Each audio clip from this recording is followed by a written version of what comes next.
The keto diet, maybe you've considered it for weight loss, chronic illness remission. Maybe you're hoping to lower levels of inflammation in your body, or you've heard someone else who's had great success with it. These are 3 pieces of information about the keto diet that I want you to know, I want you to consider. This is the information that I didn't have, and honestly, I tell my story about how the keto diet wrecked me on my blog, middaypigeon.com this week. So if you want to read about that, go check it out. If not, I'll give you the 3 pieces of information you'll want to know up front here.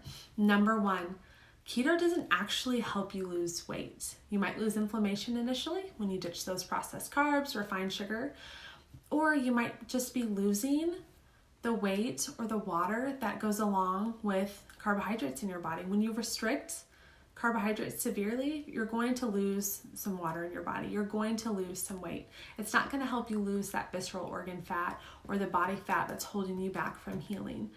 And once you start, and as you should, incorporating healthy amounts of glucose and carbohydrates in your body's going to put that weight right back on. So it's not actual true sustained weight loss.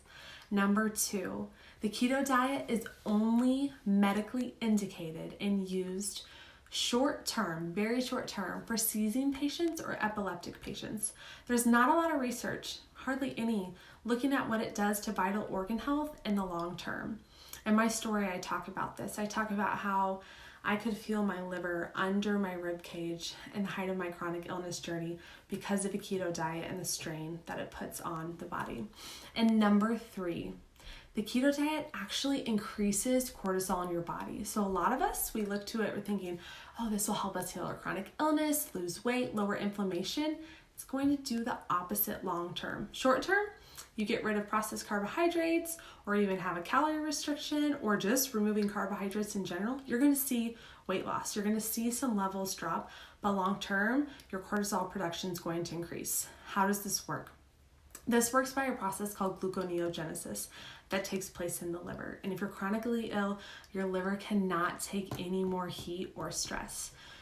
So what happens when you're on a keto diet or carnivore diet and you're not taking in glucose or hardly any, besides those green vegetables you're eating or maybe like 1 piece of fruit a day as a macronutrient. So say you have chicken breast and olive oil and a little bit of green vegetable as a dinner. So your macronutrients there are going to look like protein and fat, really, really high in protein and fat. So think back to basic biology, like high school when we were taught this stuff. So the cell has mitochondria, which is like the powerhouse of the cell.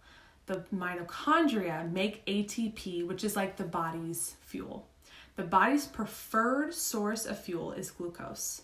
So how does the mitochondria make ATP? It uses glucose. Well, if we're not eating glucose-rich foods like fruits and sweet potatoes and honey and squash and all these healing foods, the body is super smart. It's going to keep us alive. We might survive, but we won't thrive. So what happens? It will take that protein shake with peanut butter, that chicken breast with olive oil, and through a process called gluconeogenesis, it'll take that fat and protein.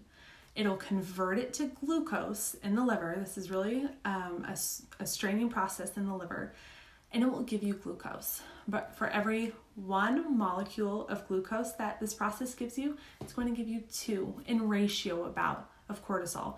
So you're getting the glucose you need, but you're also upping your cortisol and your adrenaline production. So while you might lose weight short term, long term, you're adding inflammation, you're adding cortisol to the body, and that's not sustainable for vital organ health and for chronic illness recovery. So if you want to read more about my story and how I help people heal their liver from the keto diet, reverse from the keto diet safely, or just avoid the keto diet and heal their bodies at all, and along with my story about my liver was bulging out of my rib cage and I was told it was just parasites and my diet was never addressed, head over to my blog, middaypigeon.com. I'd love to give you this information and help get you started on your journey.